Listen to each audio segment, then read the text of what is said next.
irmãos e irmãs. Dia 30, quarta-feira, dia de São Jerônimo.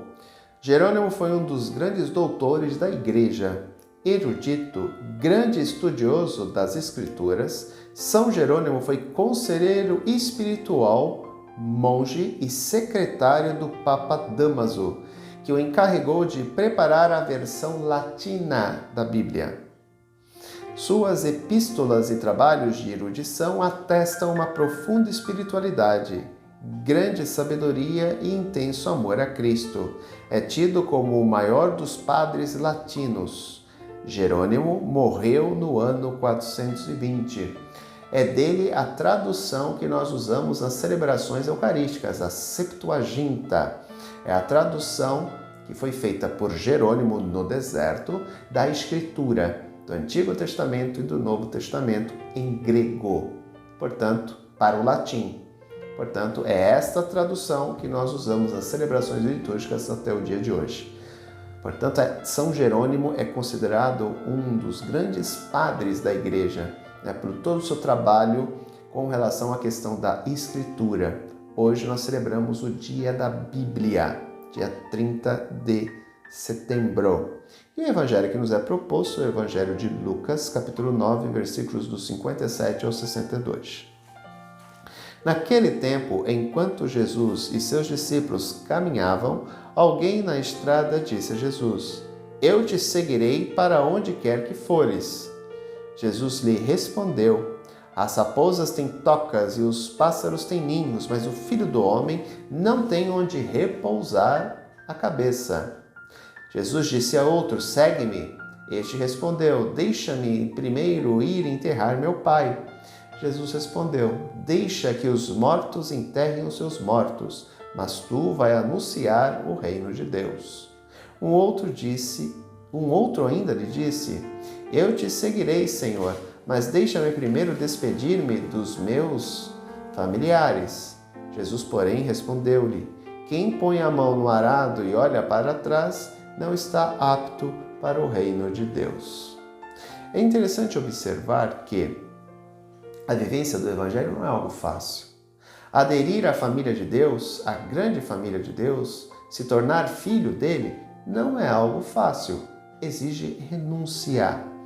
Não uma renúncia integral, mas exige renúncia. Não podemos ficar presos a velhos paradigmas, a velhas situações, mesmo que muitas vezes elas sejam familiares, mas que nos impeçam de viver o Evangelho. Por isso que a questão de botar a mão no arado e olhar para trás, por isso a questão de deixar enterrar os mortos, porque são obstáculos que muitas vezes se colocam, se interpõem entre a pessoa e o Evangelho. Novamente, aqui Jesus está falando, obviamente, do eu velho, do ser humano velho, apegado ainda às suas visões de mundo, apegado ainda à sua mentalidade mundana, ou seja, aquele que ficou para trás. Por isso que eu não posso me apegar a este Alex que ficou para trás, de modo que vai impedir o Alex que quer viver o Evangelho de experienciá-lo, de vivê-lo de maneira plena.